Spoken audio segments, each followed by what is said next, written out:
everybody, to a new episode of Talking Rad, the podcast. We're your hosts, the Superintendent Radkatz, and I'm Sparkly Dave, and over there is Wiggly Jeff.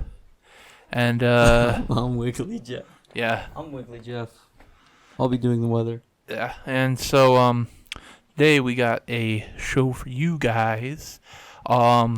We've got a lot. There's a lot that's happened in the last little bit, and it's hard to talk about all of it because I feel like as soon as we get time to talk about one topic, 9 other things have happened. Yeah, and this topic may be old because our filming schedule is what's most convenient for us is when these stories are probably gonna come out of date, but where do you start? Because it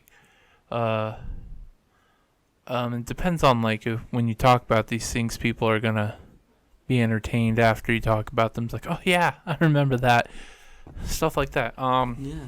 Well, and like you were saying about our recording schedule, these come out a week later, so when you're watching this episode, we filmed it a week ago. Like if you saw I think it was episode 3, 4, when we talked about Logan Paul, that was old news by then when we released it, and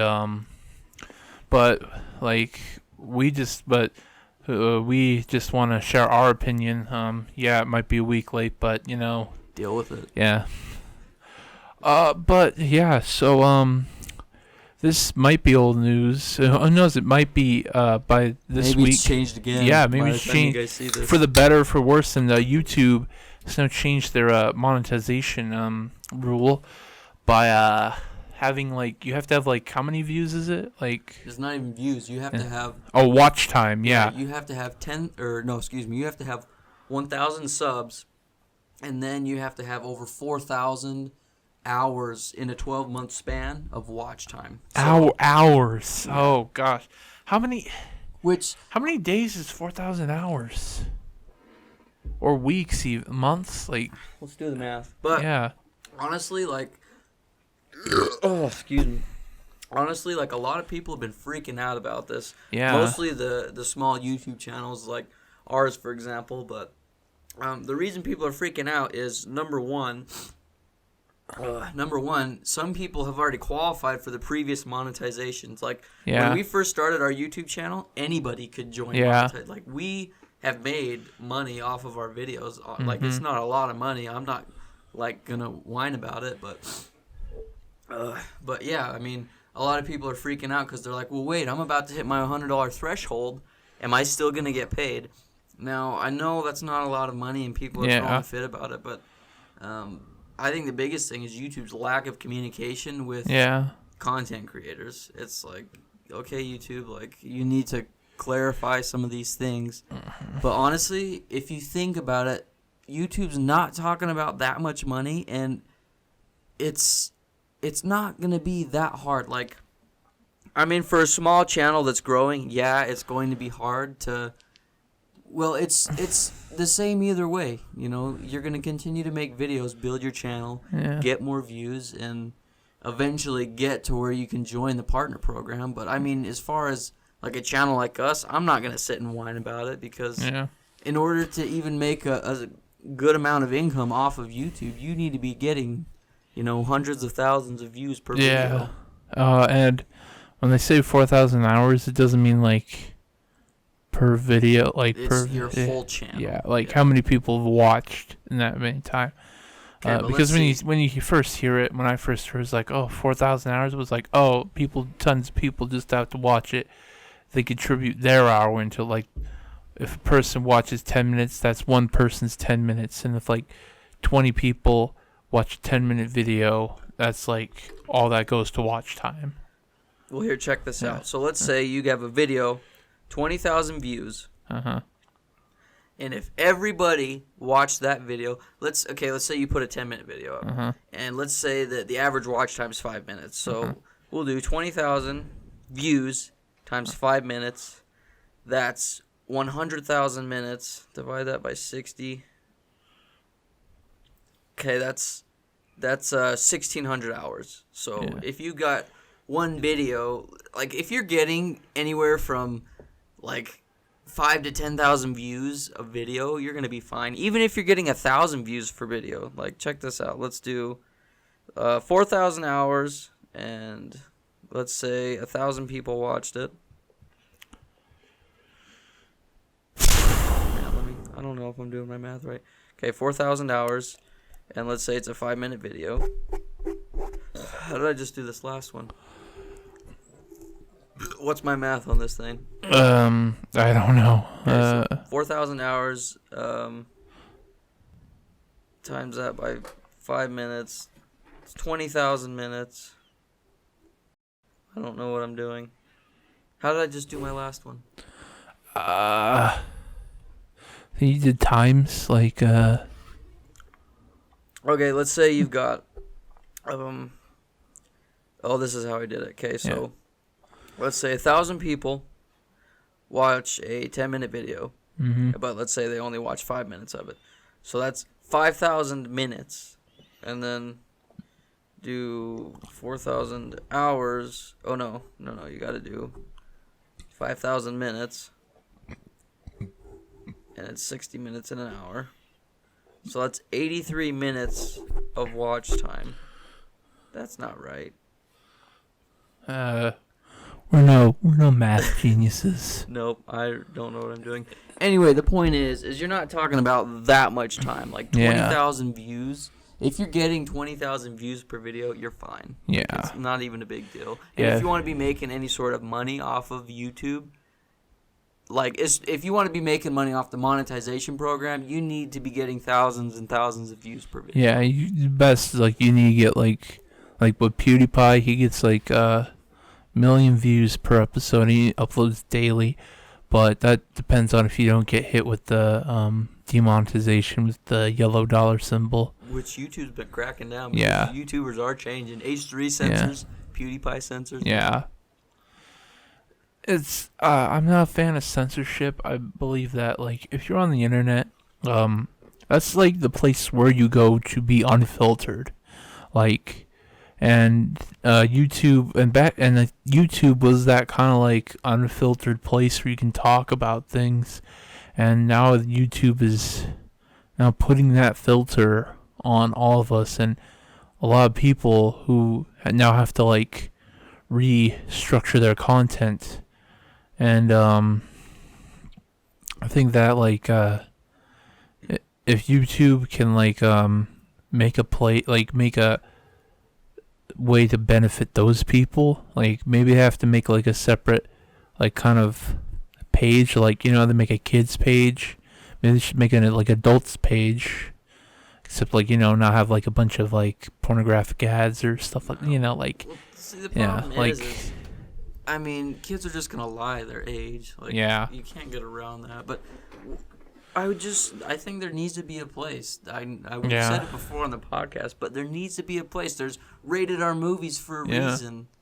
Like, just advertise those. Like, advertise dark and gritty TV shows, mature video games.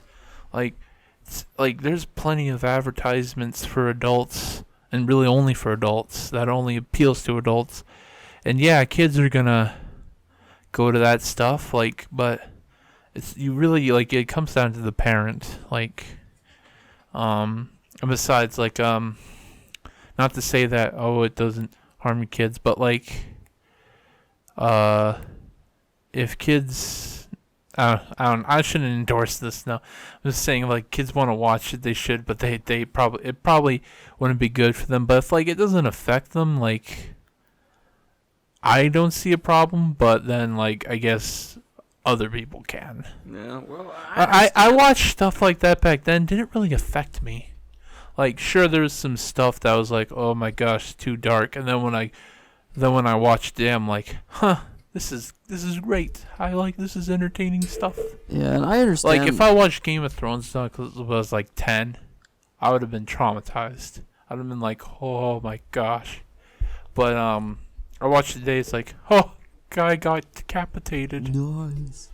Nudity.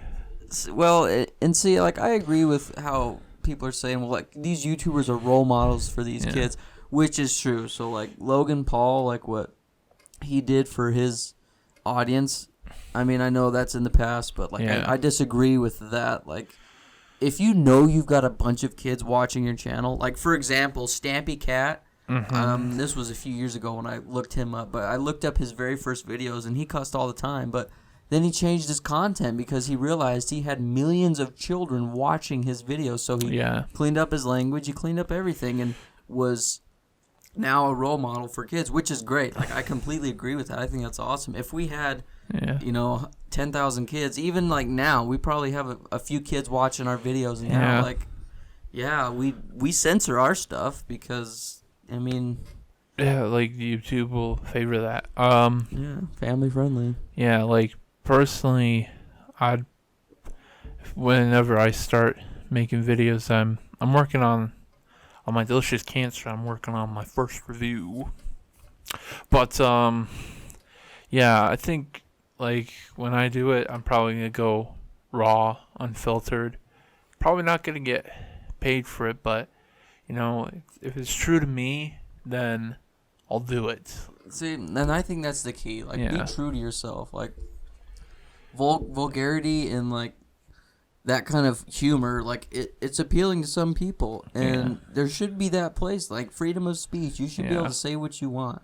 How come in music they can say F words and all these other words and show sex scenes and nudity, and it's cool? But because they pay them off, it's a money's game, which sucks, but it's true. So you can defend art if you have money. Yeah, well, it's like you can draw naked people if it's art, if it's for art. You can take pictures of naked people if it's for art, or the porn industry. Yeah. But that's aside the point. Like, excuse me, my honest opinion about the whole thing is it's not going to really affect anybody. Yeah. Like, we're not talking about thousands and thousands of dollars. You're talking about anywhere from $20 to $100, which it's not that much money.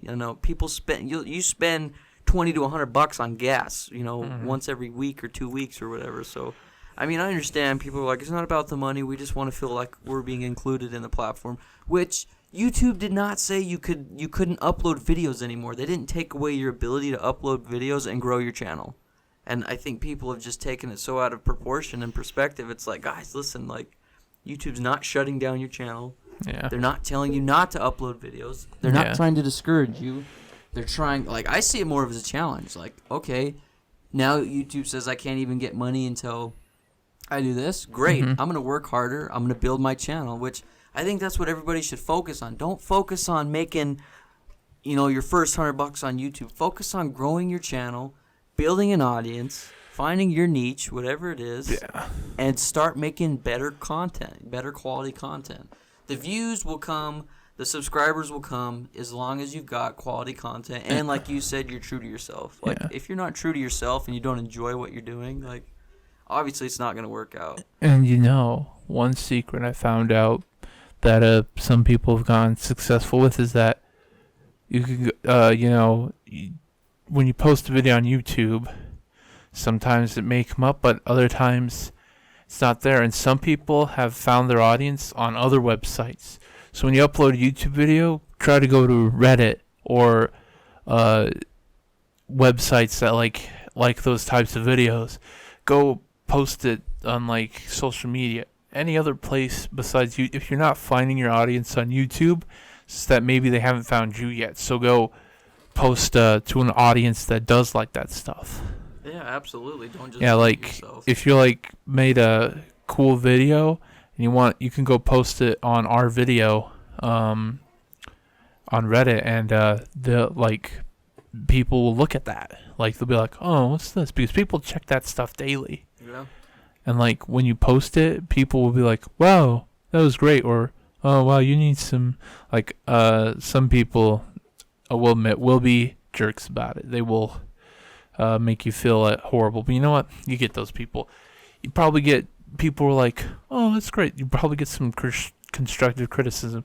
Also, what I say is follow criticism. If it's like something that people are trying to help you to improve, you should follow it. and if you think that it's valid. Criticism is kind of subjective, so whatever you think is good or bad criticism, just yeah. Well, and I also think at the same time, yeah, like accept constructive criticism, Yeah. but don't let what other people think or say like discourage you from continuing to make content, make better content. Like, people are going to be a-holes no matter what. No matter what you do, remember this. This is something that's helped me out a lot in life, is no matter what you do, people are going to love it and people are going to hate it. Yeah. Like, not everyone's going to agree with what you're doing, which is fine. Like, that's great. That's what makes the world awesome, is we're not the same. There's not one person that's exactly like, no two people exactly alike. So, I mean, criticism, it's going to come whether you want it or not, especially if you're trying to be a figure on the internet. It happens. It's going to come. So, like, accept it now before you've got millions of people watching. Just accept the fact that no matter what you do, people are going to love it and people are going to hate it. That's just the way the entertainment business is. And if it's harmless, non-opinionated content, like maybe a Let's Play, people will find that. They'll enjoy that. And what I was gonna say something else, like shoot, yeah, like oh crap, I can't remember. It's fine. Yeah. Well, like, I guess the bottom line is, if you want to build a career on YouTube, build an audience first, build up your channel, become the best at whatever you're doing. Mm-hmm. If you love gaming and that's the kind of videos you want to make, be the best gaming channel out there. Yeah. Be funny, be creative, find ways to spice up your videos. Like, people are gonna come. Like, I'm not bragging or anything when I say this, but there's been so many comments on our channel and on our videos. People are like, dang, your guys' videos are really high quality, and like, I just can't wait for a day where you guys explode. Like, there's one guy that follows us. I don't know if he's very active as of right now because he hasn't posted videos in months, but his name's Raza. Anyway, he really liked our stuff that he went and told like 15 of his friends. So we got 15 subs in one day. It's freaking awesome. So, I mean, start building your audience, but at the same time, like, you can't just, not like for example, what's helped us out a ton is we've reached out to different YouTubers. We've collabed with other YouTubers. We watch other YouTubers' content. Like, that's the way it goes. I mean, it's going to be hard to approach like PewDiePie or Pro Jared or JonTron and say, hey, like, let's collab. They're going to be like, well, first of all, they probably won't ever respond to you because, I mean, these guys are big YouTubers and they're really busy and their time is very precious, which I understand. Everybody's time is precious. Time is money. But anyway, reach out to smaller YouTube channels, communicate with them, build friendships with them. Like, we've got friends from Canada, from Australia, from Sweden. Like, we've got tons of people that we've connected with through the internet, and it's amazing. So, I mean, build your audience first and then worry about money. So, I think that's pretty much all I have to say about that, is build your audience and then worry about everything else. I remember what I was going to say. I'm going to say, if you think your video is not that good, like you think it's stupid or something, just remember, there's a kid on YouTube who sings parody songs, and they're all about Minecraft, and people like him. Ironically, they like the ones like mine diamonds. You know that kid. Yeah, they like his stuff because it's funny to them. Like, it's kind of it's like, scoot a little bit back from your mic. It's low quality, but like it's I think it's intentional almost, but people like it because it's that kind of weird niche comedy. And so, just do you. See if people like it. Yeah, just do you. And if you have to grind for 5 or 10 years, do it. Most people don't realize that YouTubers that are big right now have been doing this for years. PewDiePie's been on YouTube since, I think, 2010. Maybe even before that. Rhett and Link have been making internet videos for over 11 years.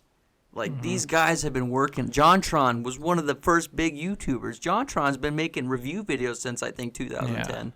Peanut Butter Gamer's been doing the same. Like, these guys have put in the work, and like Thayne was saying, if you think your videos suck, like, that's great. Yeah. Post 100 sucky videos until you can finally make good videos. Yeah. Like, that's the only way to make good videos, is to make 1,000 crappy videos. Go and if you don't believe what I'm saying, go back and watch old YouTubers' videos. Go watch PewDiePie. Go watch JonTron. Go watch Pro Jared. Go watch Rhett and Link. Go watch all these guys. Like, Rhett and Link's first video I saw was them throwing rocks off of like a dam. Yeah, it was very different from the content they had. Now today, the content they have now today. Yeah, and you can go watch Rhett and Link's first talk show called Good Morning Chi Lincoln. Like, it's nothing compared to what they're doing now. Yeah. So I mean, honestly, don't give up. Keep creating. Keep building your channel. You'll get there. Yeah. And one more thing. Some people, like, there's a channel called Captain Disillusion. Only 500,000 subs. Like, his videos are better made than anything we can dream. Like, sure, we can probably eventually get there if we work hard enough, but, like, this guy, he's been doing videos for 10 years. All of his videos are very well produced, and he's very underappreciated. So, if you have the time, go look up Captain Disillusion. You probably won't be disappointed. If you are, I'm sorry. But I guarantee you'll probably be entertained. Yeah, absolutely. Yeah. So, I mean, in 10 years, you don't know where you're going to be, so just keep going. But I mean, yeah. YouTube. So it's nice to talk about YouTube for a while, but on to another big company, and it's Nintendo. Yeah, talk about changes. Yeah. Changes in YouTube, changes in Nintendo. I know, something that surprisingly boosted their stocks. I think up like 10%. And if you don't know what I'm talking about, it's called Nintendo Labo. You may have seen it. It was on trending on YouTube. And let me move on for a second. YouTube's trending page really isn't a trending page. It's more like a promoted page. It really is. Yeah. I wonder if, like, people pay money for it. Yeah. Anyways, let's not dwell on that. I think this one is trending. This one's actually one of the trending videos that is actually trending. And what it is just Nintendo decided cardboard. Let's just make little cardboard things. And, like, of course it's more than that. It comes with a game, and, like, you make the cardboard, and then, like, says here's how it works and stuff. And there's one I saw is like a robot one. That one I probably would buy. I don't know about the little, like, the first pack, which is like called the construction kit. And there's another one called the robot kit, which is you, like, make a little backpack and you, like, put the Joy-Cons in there and just, like, punch and stuff. And of course, since it's all made out of cardboard, it's kind of, like, hard to be like, what? But, you know, I think Nintendo, if they've had a streak of if you don't think it works, it's worked somehow. Like, even like technology games stuff back in the 80s and 90s, that wasn't so much, but now they've learned. And, like, a lot of people thought the Wii wasn't gonna work, but that was, like, the Wii was amazing. The Wii outsold both the PS3 and the Xbox 360. The Wii changed how we game, which, like, Nintendo's streak in the last 15 years is they'll make something amazing, and then they'll make something so horrible, and then they'll make something amazing, and then they'll make something that just bombs. Yeah. So, I mean, and the Wii U had a lot of potential, but just bombed because I think they didn't advertise it that well. And I think the other big thing is they didn't have any console releases. Yeah.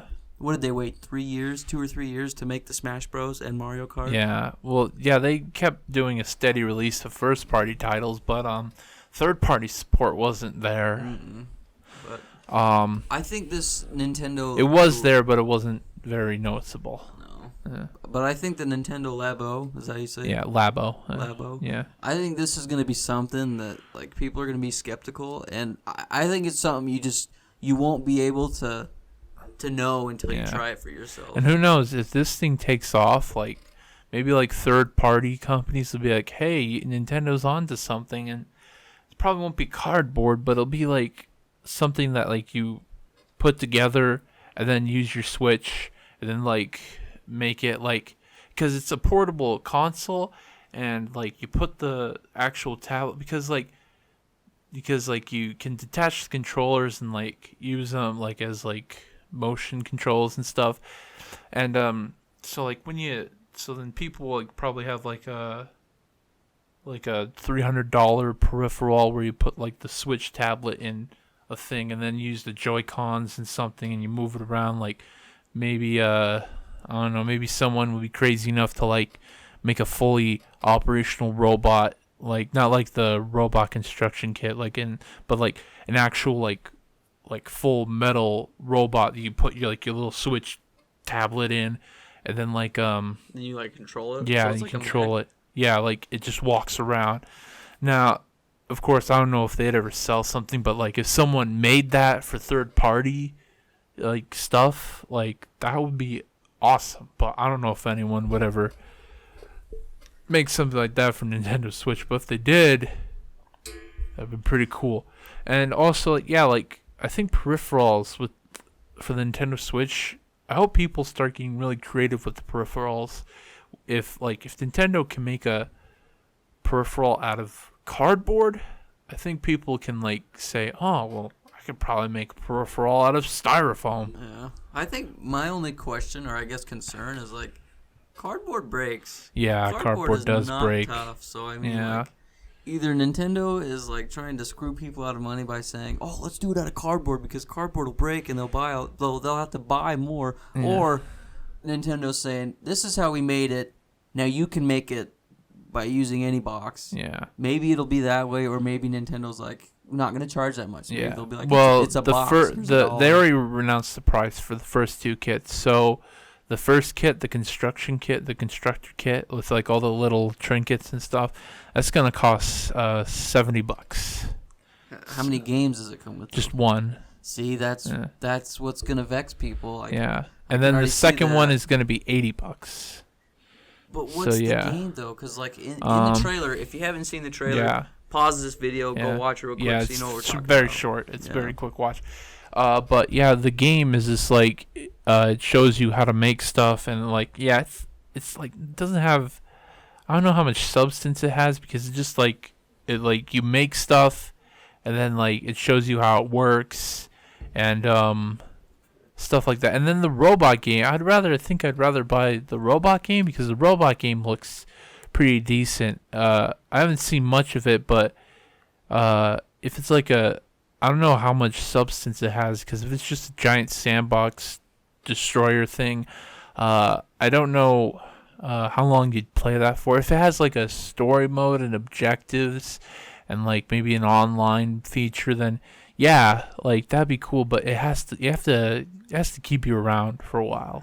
Like, see, and that's the thing is like if I'm gonna go spend $70 or $80 on a game, like I can go spend like $70 or $80 on getting all 3 Dark Souls games. Yeah, and I can play those for hundreds of hours. Yeah, if I'm gonna spend $80 on a robot game that I play once and the cardboard breaks or there's just not that much to it, like that's the thing. Like if YouTube did these for like $10, like each game was $10 and it came with the cardboard, sign me up. Like, sure, I'll go spend $10 to get this cardboard thing and it's going to entertain me for a day. But here's the thing. Since it's made of cardboard, I think that, YouTube may have, like, they always have digital copies of games, so they may have a digital copy of this game, and they said, here's how you can make it out of cardboard. Draw this with these many measurements and draw this with these many measurements.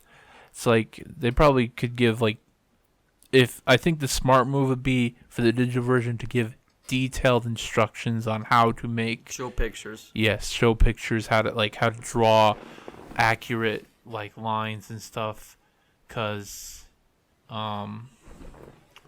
it'd be really hard to make it because they already have it in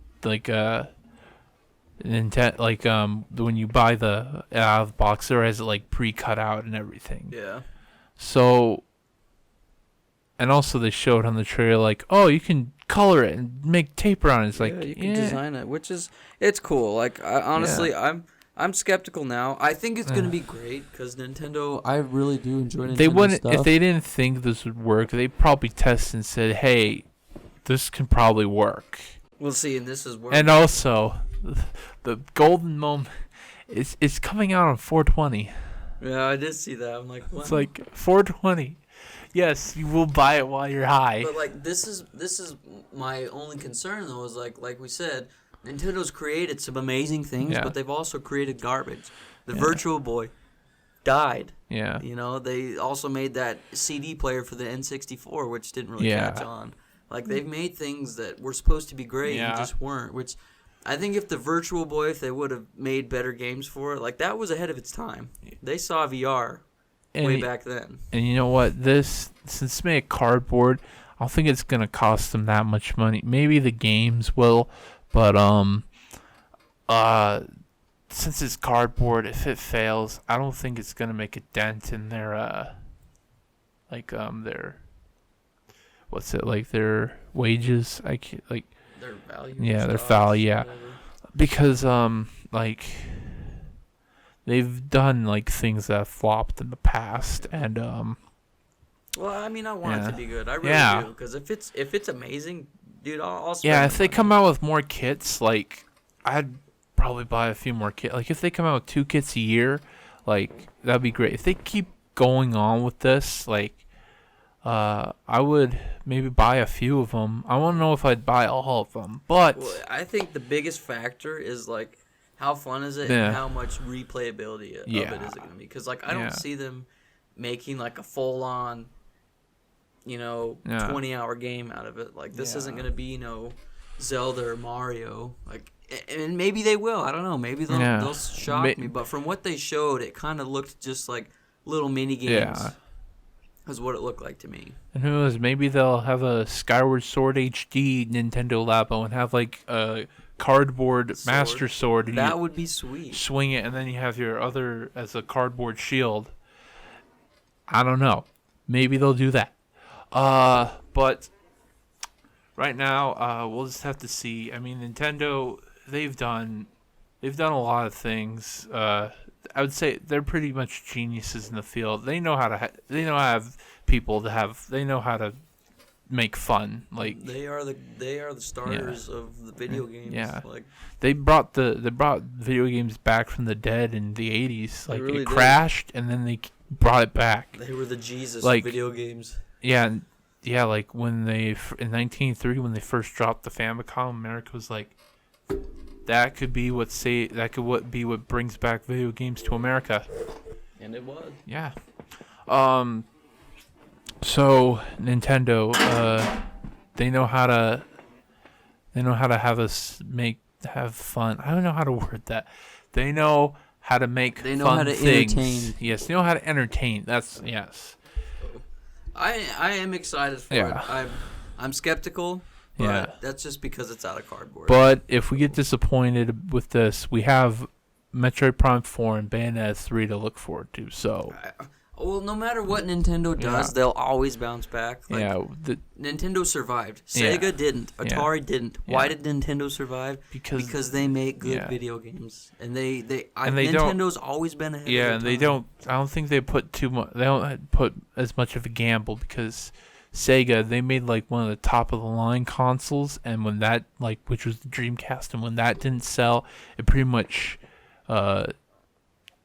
pushed them out of the console making business, which is unfortunate. I mean, well, ask yourself, why did Sega fail? Because they released their Dreamcast at the wrong time, and they had no good games. Games that they were on the Dreamcast, you could buy for the GameCube. You could play on the GameCube. Well, not really. Actually, not a lot of them. You could they had to sell. A lot of them were only on the Dreamcast, but yeah, they had to. There were a few that Shenmue. That's still on. I want that to Sonic. Was it Sonic Adventure? Sonic Adventure. Yeah, Sonic Adventure 1, 2. They came out in the consoles later, but yeah. That was the problem. Is they're just. You're competing with Nintendo. There were a lot of good games on Dreamcast, but they released at the wrong time. Yeah, it's just, dude, it's all about timing. It really is. Life is all about timing and who you know. And I think Microsoft is to blame for that because when they announced the Xbox, it kind of killed it. Because Sony and Nintendo were coming out with their bigger consoles. I think what Sega should have done was waited. They should have waited. They should have tried to. Well, they couldn't wait. They were a company. They couldn't wait that long. Otherwise, they would fail. But yeah, if the Sega Saturn, if they had just had a better lineup, at least in America, and had better advertisement, the Sega Saturn probably would have lasted throughout the PlayStation and N64 and then when they would have dropped the Dreamcast on with the PlayStation 2 and the GameCube, and I think Sega probably could have still been in the console business. And who knows? They might have partnered with Microsoft to make a new console. Who knows? Yeah. Well, who did Sega sell their rights to? Who's still or are they just a game company now? Yeah, they're still just a publishing company. They haven't done anyone yet. That's cool. Well, they haven't. A game I want to see them do is Sonic. I want to see them, which they did. They came back with the new Sonic, which was amazing. Sonic Mania. But it was a throwback. Yeah. That's why. And Sonic Forces, people say, isn't that good. Yeah. It was supposed to be like Sonic Generations 2, which Sonic Generations people really liked. It's like, wow, Sonic is back. And then a few games later, then there was Sonic Boom, which was a boom of a awful game. I don't know, which boomed in its pants. Yeah. Yeah. Well. And then there was also I think Sonic Lost World, which is another game. That one bombed too. But then Mania came out, and then they thought, Forces, it's like a sequel to Generations, and then it got but I don't know. Will Sonic ever be good again? Will he ever be back to his glory days? The world may never know. I don't know. Also, another game, which, I guess Sony's come back out with it, was Crash.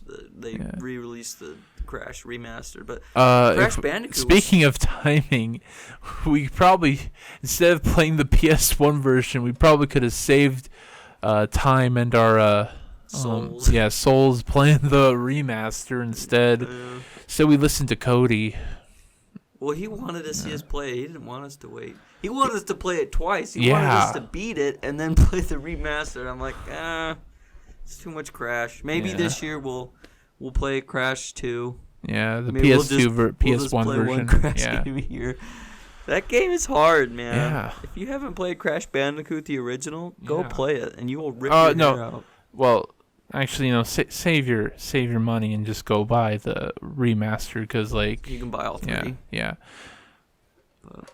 That was So Crash Bandicoot was supposed to be Sony's mascot, and and then they haven't really. And then Universal took its rights because I guess Sony kind of have the and also Spyro. Both Crash and Spyro were creations from Universal, and they I think when they made their own publishing company, they took that with them. So there's something like that because Universal bought Sierra, and then they made Vivendi Universal. Yeah. That little label. That failed. But Sierra's back. They died and came back. Yeah. Video games. And now Activision owns both of them. Activision owns both Spyro and Crash, and I think please don't hurt them, Activision. They've already done enough damage. Skylanders. No. Spyro isn't even probably in Skylanders anymore. It should be Spyro. It used to be Spyro and the Skylanders. Now it's just Skylanders. I don't even think Spyro is in it anymore. I've never played a League of Skylanders. Me neither. I didn't care for it. The only thing that could save Spyro now, just like with Crash, is to give him the HD trilogy treatment. I know, but I hope that happens. You give him the trilogy treatment, and then what? I know. And then maybe make that epic crossover game we always wanted. The Crash Spyro crossover. Yeah. Didn't they already make one of those? They did for Game Boy. They put Crash in Spyro's world and Spyro in Crash's world. They didn't actually come together and gameplay is disappointing. I don't know if the games were bad, but also while you're at it, make Mario and Sonic platformer. I know Sonic platformers, but haven't been good. But if you get a good enough team, make a Mario and Sonic platform. Because, well, Mario platformers are leagues way better than Sonic platformers today. Like, especially in the 3D area. I mean, like, compare Super Mario 64 and Sonic Adventure. Which one would you rather play? Super Mario 64. Exactly. I did like Sonic Adventure. It was...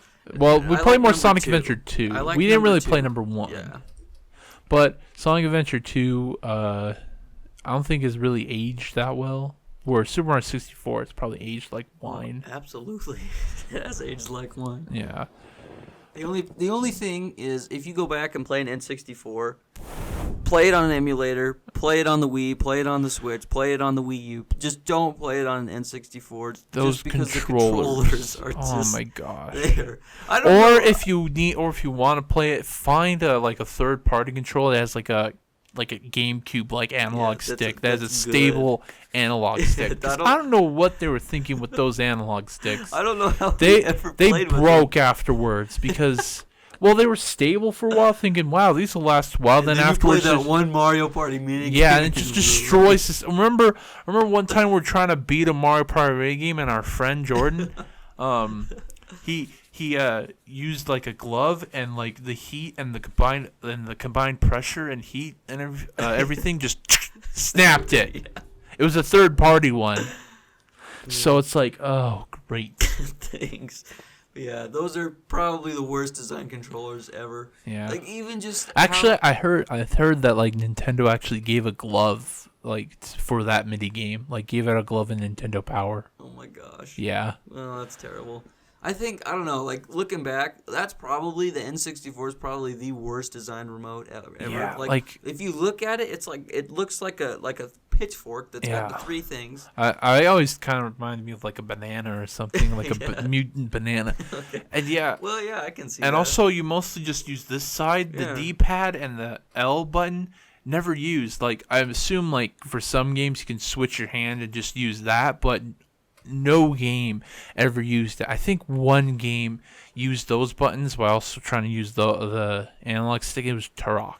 Turok was a hard game to play, man. That the other side of the controller, I don't think ever used. Like the D-pad, never used. Like, so if you're gonna go play N64 games, get it on something other than an N64. Like I think there's an N64 remote. I think there's like an N64 tap, like where it's like you plug it in and there's like a GameCube end to it. That would be amazing. Yeah, GameCube controller, great. Way step up, way better design. Sure, it's missing like a select button, but I think of all. It's missing a few buttons, like you can't click in the analog sticks.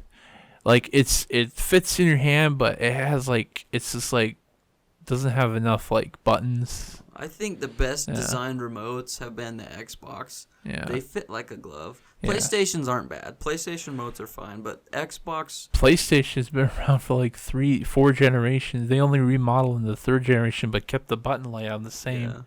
I really like the design of an Xbox remote. It just feels good. The analogs where they are, it just feels like home. Yeah. Feels like your thumbs were meant to be there on a controller. And they kept copying that because that controller right there for those two analog sticks, like whether it be Xbox or PlayStation, it just feels good like that. That's like the perfect control.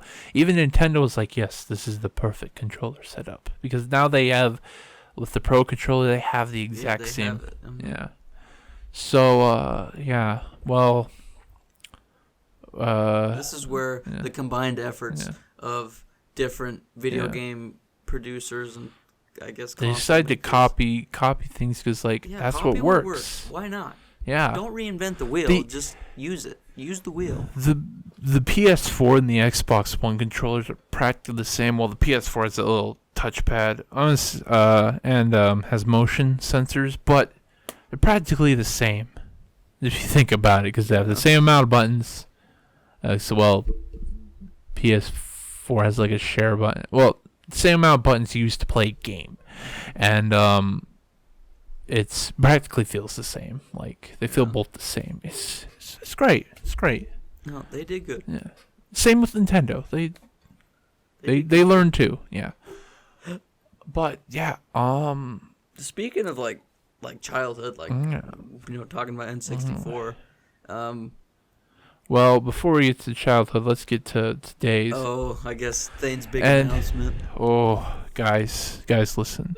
Before I get in my story, if you ever feel sleepy while driving, let me tell you, get out of your car or stay in your car, take a nap, or if you don't have time, get out of your car, do some jumping jacks, go to a gas station, get something to drink, because that'll keep you awake. Or like when you're on music, just like maybe visualize the lyrics in your head flashing like a music video or something. Or just start screaming. Or it's like, yeah, ooh, because it saves lives. And let me tell you, I didn't kill anyone, but I did start being sleepy. See, I live in Burley, Idaho, and great, now people are gonna find who cares? And I was getting a new car. If you I think you've probably seen maybe somewhere on one of either Radkatz or Sky's vlog channel. I had a van. My parents had, and they decided to get a Journey, and just give me the van, a Ford 2002 Ford Windstar, 2003, whatever. It's an old car. It sucks, but so we decided, this family. They need a bigger car, so it's like, and I needed to get a new car, so they decided, let's just give it to this family, and we got a new car. So I didn't get a good night's sleep, mostly because I have a horrible sleeping habit. I need to, go to bed sooner, but, when you work in the afternoons, why not stay up all night, woo.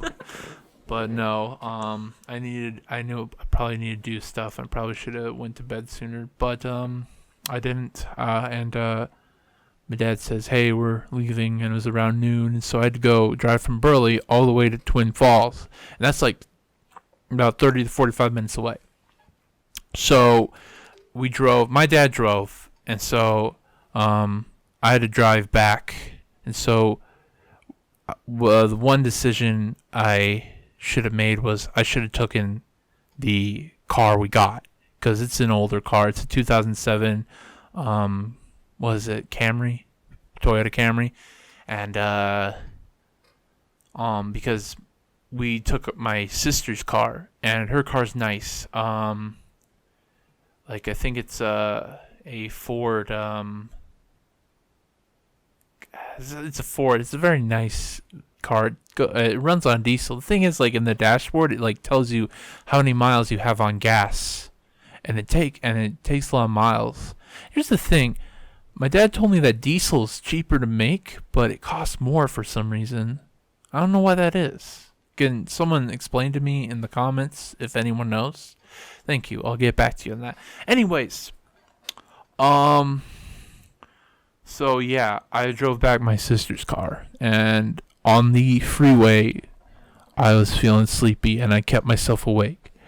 And so, I was on the freeway, and I made it to the town. I did not. If I had a wreck on the freeway, it would probably have been a lot worse. I could have been rolled under a semi, but no, I didn't. So I got into Burley, and usually when I'm tired on this road, I usually kind of wake a little bit up. No, I was even on a stoplight, I was and it's a car moved forward. So I moved forward. So I was driving on this main road, and so I turned to a side road, and I'm glad it happened. I wish the accident would glide, but I'm glad it happened here, because it's a small road and not much people come through here. So I was driving, and then I think I must have crashed or something, because I was it was black. I was and then I wake back up, and there's a car. I was over on the other lane. There's a car coming right at me. I was like, so I swerve to the left, and the car swerves over too. And on someone's yard, there's a little sign they have, a little wooden sign, and I hit it on the side, and it scrapes the driver's side door, and it was pretty bad. Well, the car still drives, and I'm not hurt, but that scratch is pretty bad. But nothing. My sister's her insurance is out of state. I think she bought the car in Texas. So, but I think they can still cover it, right? I hope. Yeah, I hope really too. Hope. Yeah, but I mean the car's still dry. But the problem is it's a nice car, so that big scrape is like if they want to sell it, it could hurt the resale value. So,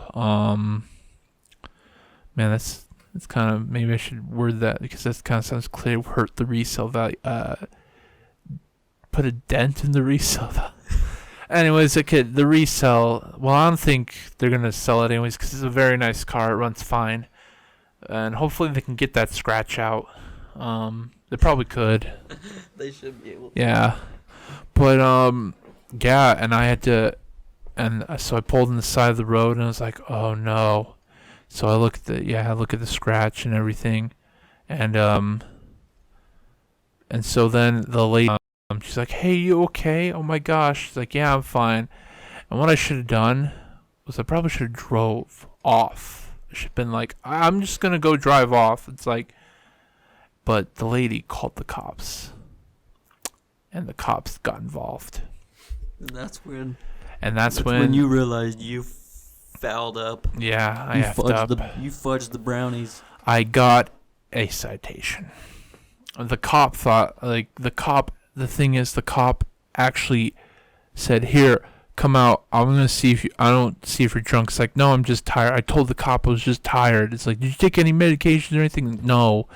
And it's like, what did you eat? It's like chicken strips, because I ate some chicken strips at home, like Tyson chicken strips, and I guess maybe that what's made me tired, because you get like starchy stuff in your body, you get some food, or maybe because I didn't sleep enough that night, and so yeah, he walks me out like I'm drunk, and I'm still kind of groggy, and like he does the follow my finger, and I'm not doing very good. It's like, oh great, shoot. So it's like I follow it, but luckily he passed me, and then he says, all right, I want you to do the feet thing, and like I stick my arms out first, like, no, keep your arms down, and so I do the feet thing, and the problem is, like, we're on a slanted hill, so it was kind of hard to keep my balance. Like, oh great, he's probably it's like, why would you do this? Like, it was kind of slanted, and I stumbled at one point. It's like, oh no, I'm gonna get my license taken away. Oh.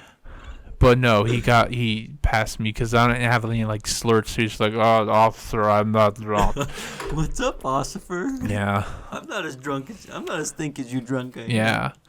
It's like, but yeah. But he still gave me a citation, a misdemeanor for inattentive driving, and then he like gave me. Now, I don't think this cop was a jerk. But was like, you had a responsibility in that car to drive today.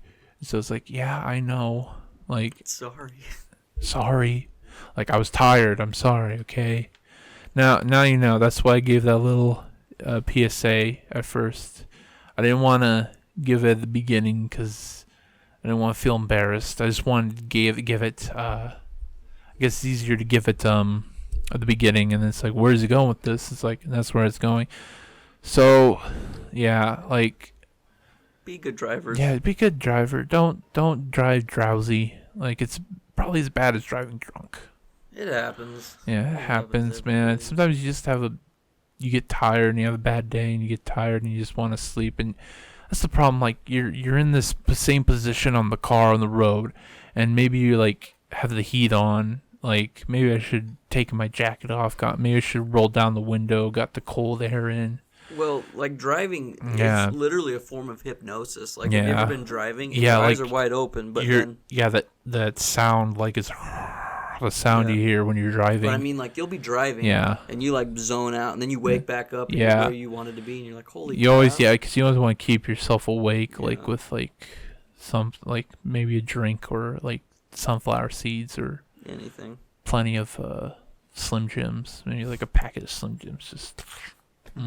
like smoke them like a cigar. Mm-hmm. Yeah. But it happens. Like, I think everybody's been in their fair share of accidents. Yeah. I myself have been in accidents. Well, I was also one in high school, but this one was more, I backed up into a guy and I panicked and I left. Yeah, that's called hit and run. Yeah, I know. And I had to get probation. Oh yeah, this I had probation for that. I was in high school, and I'm a law-abiding citizen. I don't get in trouble with the law, but then at least I try to, because cops these days are unpredictable. But usually cops don't bother me, but they shouldn't, at least, because that would be kind of mean. But yeah, I had to go to probation, and when I walked in there, there were a bunch of kids after school, and I see a bunch of like troubled youth, mostly Latino. Not trying to stereotype here, but yeah, I don't get what's with Latino teenagers and them and crime. Like, it seems like a lot of them just get in trouble. Don't know, maybe because they're like, I think it's not just them. Yeah. There's tons of oh, there's also white kids too, but usually when I see like teens committing crimes, it's usually that's just like, in our area. Yeah, it's usually Latinos in the Cassia County area. I'm not saying that all Latinos are bad, obviously, no, but like, that's just an observation. Peculiar how anyway, and, just move on. Yeah, I don't want to cause any race problems. White kids get in trouble too. I've seen troubled white kids too. All kids of color get in trouble. But yeah, so I had to go on probation for that. It was bad. But I didn't hurt anybody. That's good. I did hurt that car, but I think it was still drivable. But yeah, and so that was pretty much it for accidents in my life. What happens? I've been in accidents too, but like, I did bump into someone while I was going to school, but we waved that off. The guy's like, "No, you know what? There's no damage. It's fine." Because I was like driving, and then the guy kind of stopped in the middle of the road, and I was like, "Oh shit!" And I didn't stop soon enough. And it wasn't bad. That's good. Yeah. Yeah, no, I've been in my fair share of accidents, but I've never hit anything that's been moving. I've only hit stopped objects. Yeah. I hit a fence at 5 a.m. one time going to basketball practice, which sucked. I was like 14. No, I think I was 15. I've lost 2 mirrors. Same. Yeah. I've lost 2 mirrors as well. They were both my driver's side mirror. Yeah, there's this like bridge where it's like there's train tracks underneath this bridge, and there's a sign that hangs out, and at night you can lose a side mirror to that. Just it's like someone needs to reposition that. It happens. It sucks. Yeah. I don't know. I think like the point in life, like when I've had all of my pride go out the window and I feel like an idiot, is when I've gotten in a wreck. Yeah. Like I hit a fence.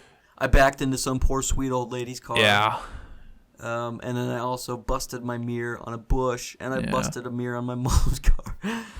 It happens, dude. Yeah.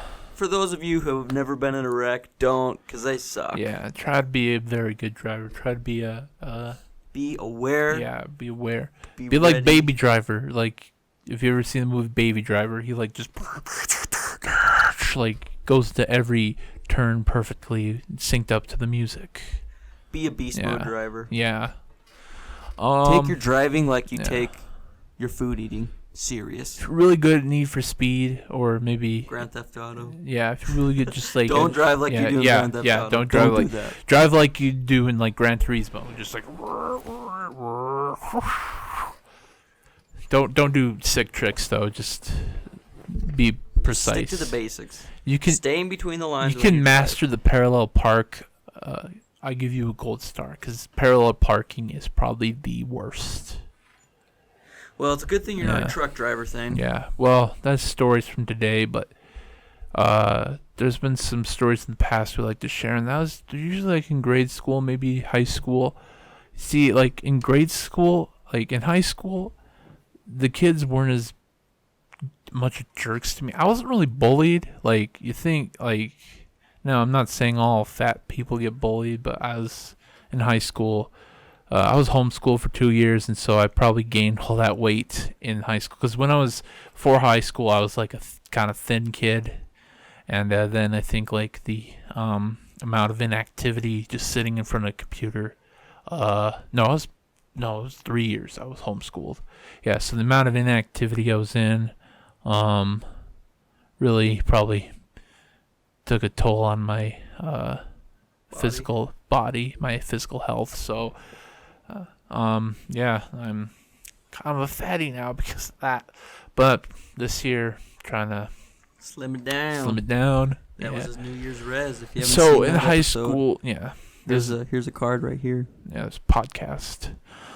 So yeah, in high school, people were usually nice to me. Some people would tease me, but it was all in good fun. And because I'd react in a weird way, and so they'd keep doing it. But nothing much. I did have some dark humor in one of these pamphlets, and the principal, the teacher got concerned, reported the principal, and people were concerned that I was gonna shoot up the school or something. It's no, I just have a really dark sense of humor. I would never hurt anybody. Yeah, but I guess they thought my sense of humor was a little dark, so too much YouTube. Yeah, too much. Yeah, Lee Hardcastle. He's a YouTuber, does claymation or violence. But yeah, and maybe video games too. I'd play those violent video games. Corrupt on the youth.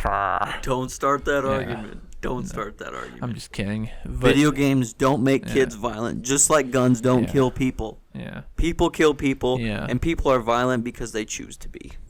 Exactly. Actually, the more realistically violent video games become, the more crime goes down. Really? Yeah. Statistically, in America, crime has gone down with each probably because people can release their freaking anger on video games. Yeah, go in a match of PUBG and just kill some people, get a winner chicken dinner. Yeah. But anyways, in grade school though, naturally, kids are mean.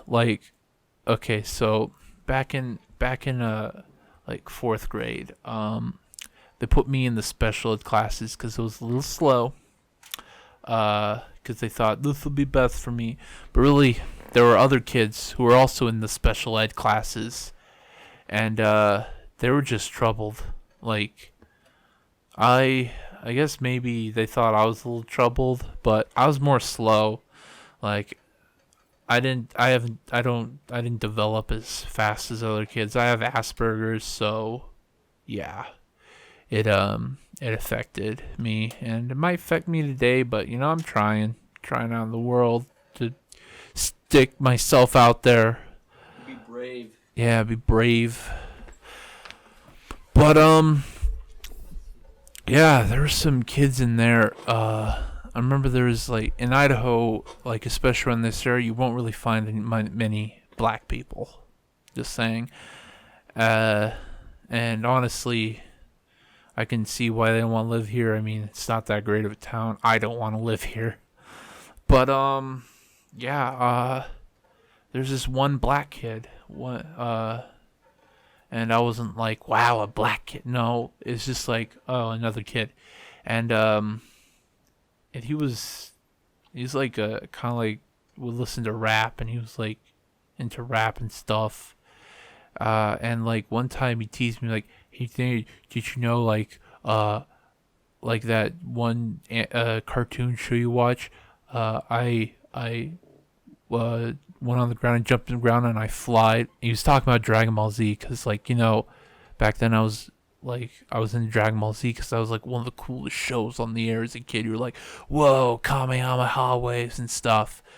And other kids were that's stupid. It's you know what? Screw you. What do you got, huh? So yeah, that's the Toonami boasts as the greatest action show on TV or something. I can't remember. But it was, it was for me, that was my childhood, and I can't remember too many stories, but yeah, I remember there's this one kid who was just a huge dick. Pardon my language, but he would just like, I think he'd single me out and just call me names and stuff. And like, if I like would have gotten in fights, I probably would have fought this kid, but I didn't get any fist fights, didn't get any physical fights. I don't know if I was bigger than him. I might have not been. I was kind of a scrawny kid back then, but maybe if I was a little more violent or a little more messed up in the head, I probably would have punched the crap out of him. I can't remember his name. Yeah, I think he had like brown hair.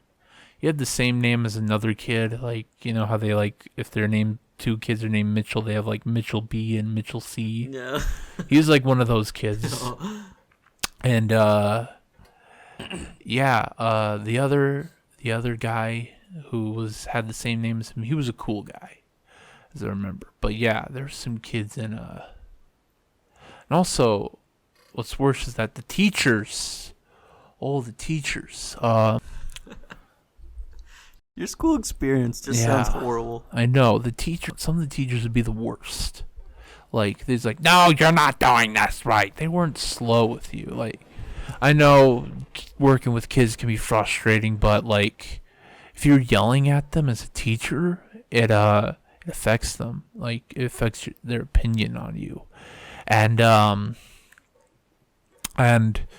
like, yeah, I remember this one. I vividly remember this one where I was just counting on my fingers, like, you know, you count like 1, 2, 3, 4, like this. The lady, she would like count, like, start with her thumb, 1, 2, 3. And I remember I'd start with my finger. It's like, no, you start with your thumb. I think I remember that's how she said and looking back, it's like, why does it matter? Start on your fingers, start on your thumb. It doesn't matter. There's only 5. Yeah, there's only 10 fingers. And so, like, I didn't care. I'd still count on my finger. If I was a smarter kid, it's like, you know, it doesn't matter. Like, you count however many fingers. Start on your thumb, start on your index finger. It doesn't matter. Start with your pinky. And also, special ed classes, I don't think they helped at all. They probably just made you feel like an idiot. Yeah. Like, did they talk to you like you were a baby? Probably. They would show a movie where the other kids would actually probably learn stuff. They'd probably show us a movie. Like, I remember they showed us a movie about like one of those family home video movies. Remember those? Yes. Family home entertainment, I think. Yeah. Yeah, but I remember. Okay, here's the thing. You know AR points? Remember AR points? Yes. You'd read a book. And read a book. Test on it. This is still relevant today because they made a movie, Captain Underpants. I'd like to read. I want to read Captain Underpants books because to me, like back then, they were funny. Like for kids, it was funny. And I remember in like I think it was like third grade or fourth grade, which one of those, because I started homeschooling 6th grade.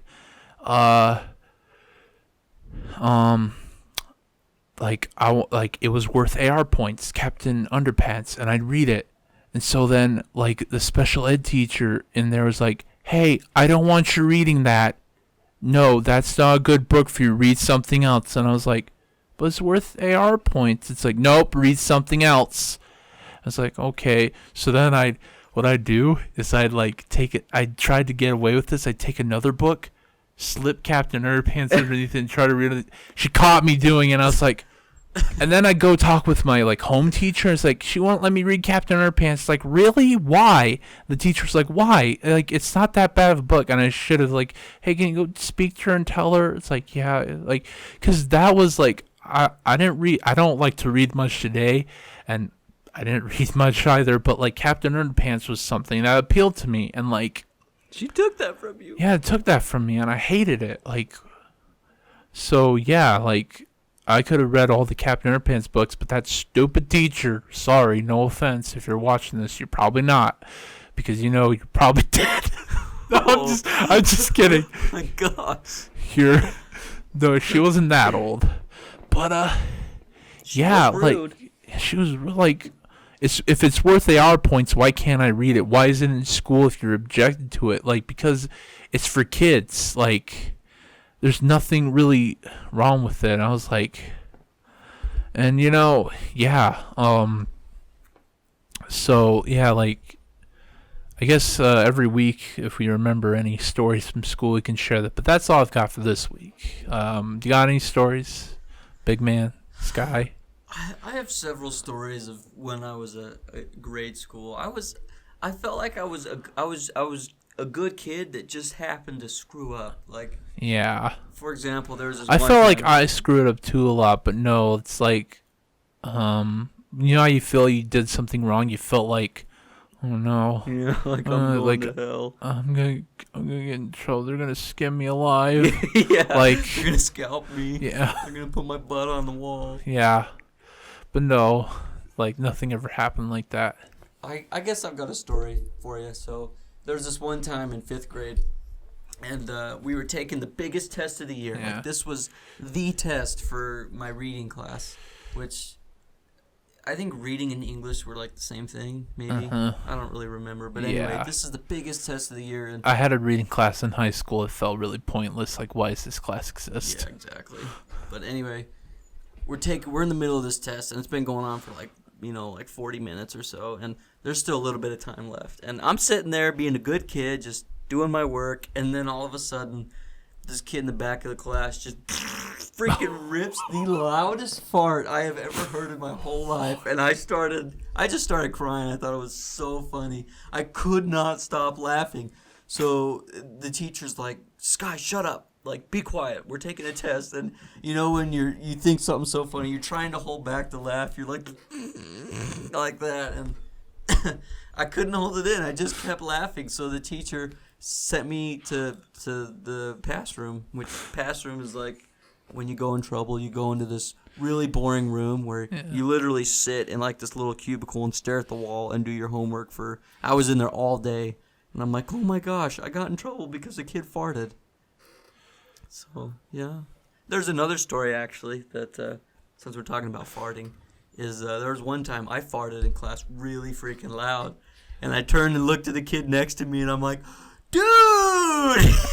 Everybody turned and looked. They thought he did it, dude. His face went so red. I'm like, woo!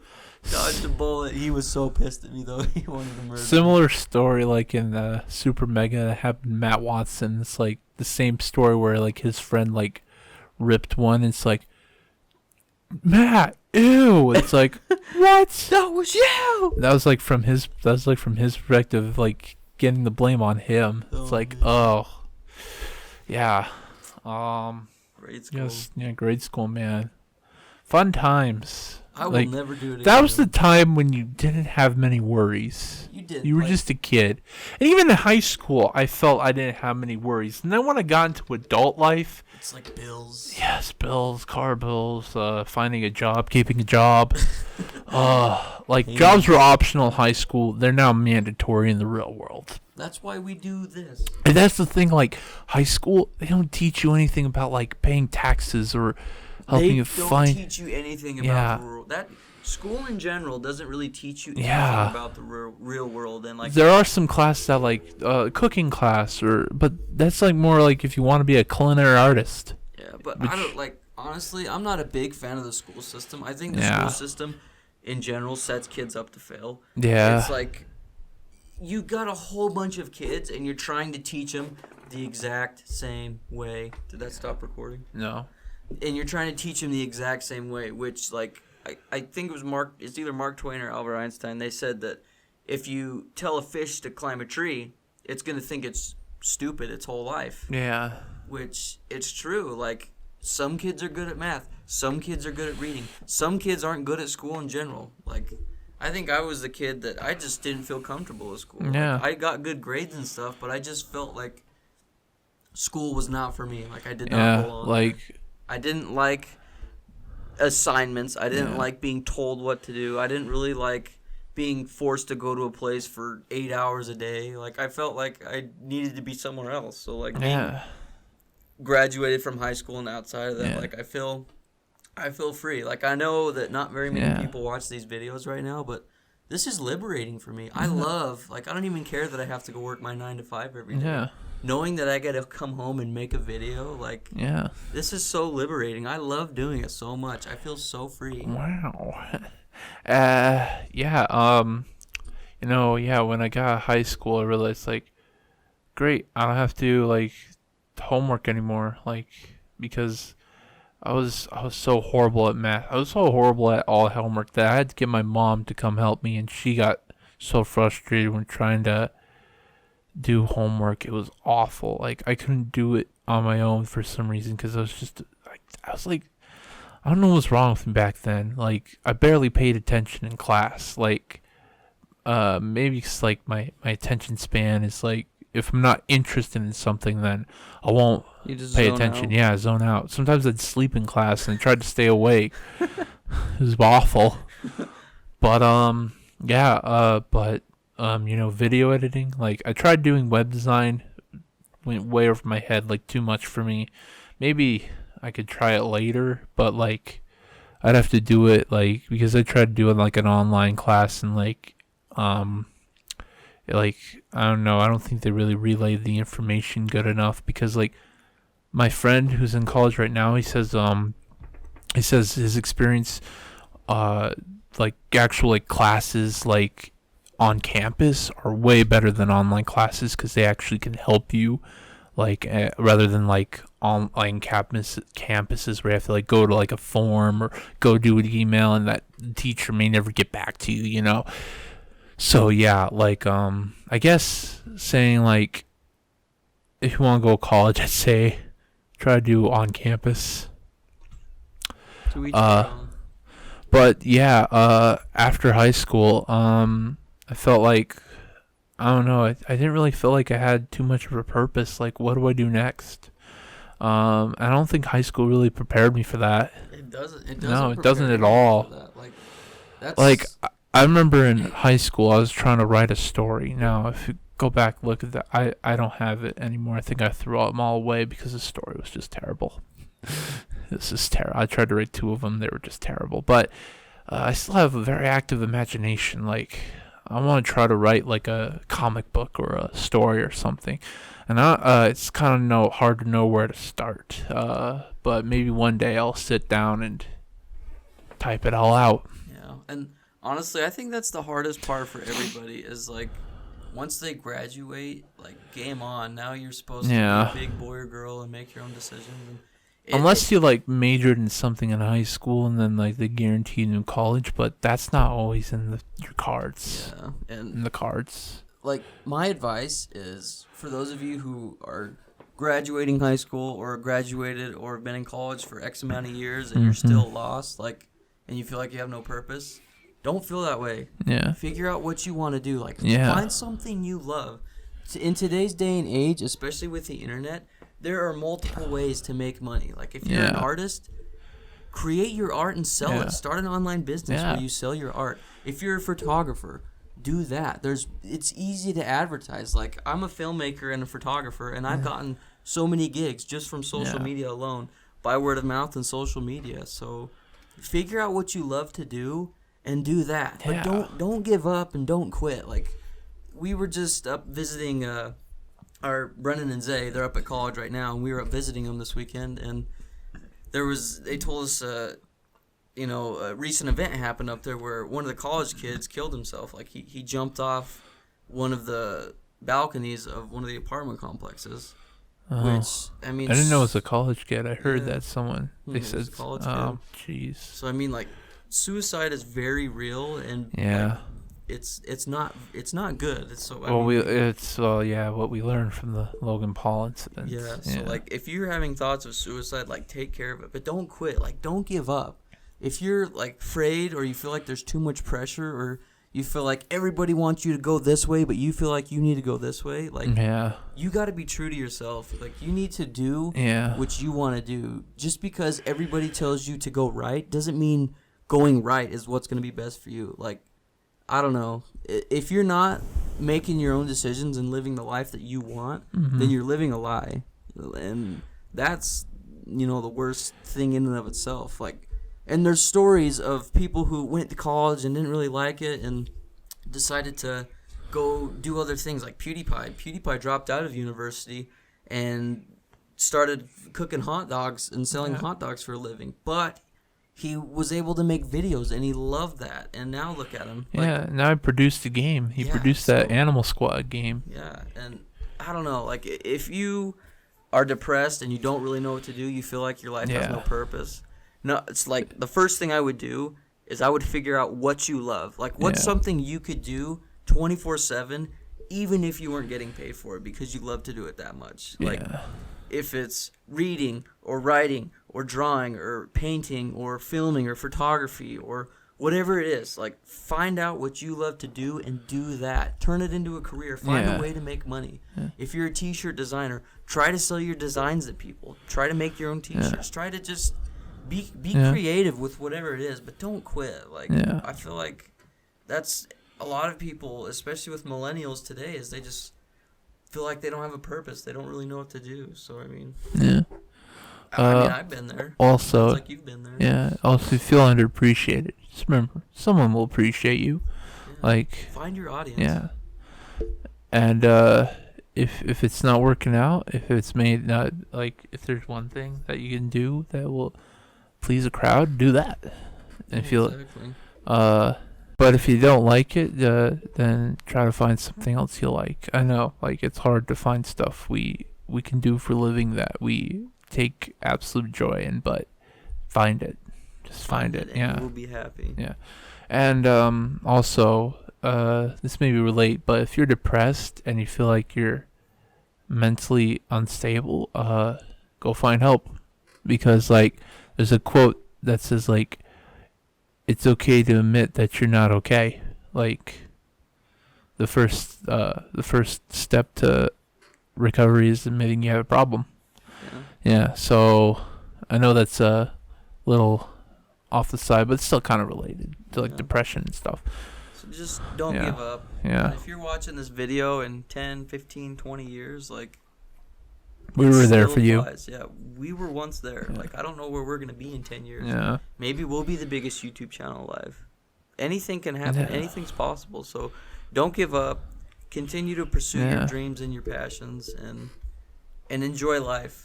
The best part about life is you get to create it. And if you treat every day like it's your last, like, then you're really starting to live. Any one of us can die today. Yeah. So make the most out of life. You know? There's a difference between existing and living. You need to decide what you want to do, because most of the world is just existing. But those who are truly living are the ones that are changing the world.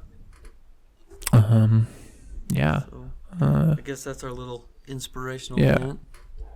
But we're running. We're probably the most inspirational podcast on the internet. There might be more, but most podcasts I've seen is just banter between people, not really taking in the time to talk to the audience, have a heart-to-heart with the audience. But we're glad we get to have heart-to-hearts, because we do. They actually probably are more that are like advice and self-help, and there's tons out there. I watch a lot. Yeah, so. But But we appreciate you guys stopping in. If you if you guys enjoy this episode, be sure to give it a like. And if you have any questions or comments, drop them down below. Join the conversation. Also, some people do this, I've seen, but if you watch the whole podcast, comment slippery squids slid into my slink hole. Just comment that. Yeah, and if you want to be on the podcast, if you want to be interviewed via online, some way, shape, or form, drop a comment down below and say I'm in, and we will have you in the podcast. Yeah. Because it's fun. We've had guests on here, and and like you can be anyone from anywhere. Just don't admit too dark of secrets, because we might not air that. And if you swear and or start controversial topics, we probably won't air that either. Yeah. Well, if you swear, we could probably censor it, but don't. Well, that's what I mean. Like, we'll censor it out, but. Yeah. Anyway. Thanks for sticking around, dogs. We'll see you next week. Oh, and before we go, next week we have a special guest that is coming on to the show. He is he's the doctor that we've been promising you guys for a while now. He's actually my grandpa. So He's going to be talking the medical field, the ups and downs. Yeah. He's going to be talking about stories of lightheartedness and not so lighthearted stories, and maybe drop a little bit of inspiration and wisdom upon all of us. So, so looking forward to that. Yeah, and you know what? If you're watching, tell your friends about us. Yeah, share the video. Share. Maybe like put a video up. Put one of our videos you really like up on like Reddit or something. Yeah, that would be cool. Yeah.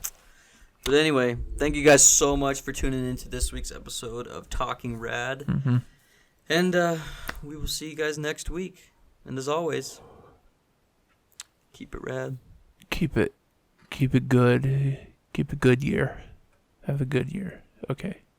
See you later.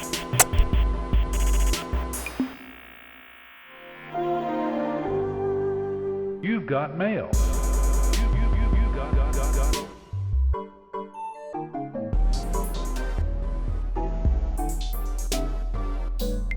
Goodbye.